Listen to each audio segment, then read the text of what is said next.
In this guide, I'm going to show you how to change your name on PayPal. This is Miguel from JustBoz, and before we get into this guide, make sure to like the video and subscribe to the channel with all notifications on for more content like this. It really does help out the channel and we'd greatly appreciate it. If you have any questions, just ask them down in the comment section below. I'm going to be doing my best to reply to every single comment down there.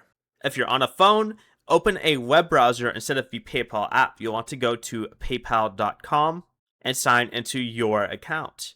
Next, go ahead and tap the three lines in the top left section, and then select the gear icon in the top right here. Under your profile information, you'll see the option that says change name.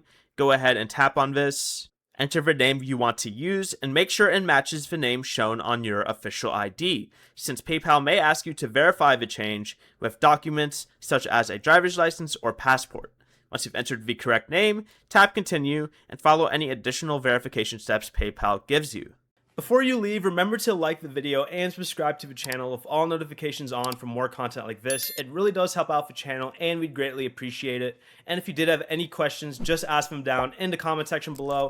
I'm going to be doing my best to reply to every single comment down there. Peace.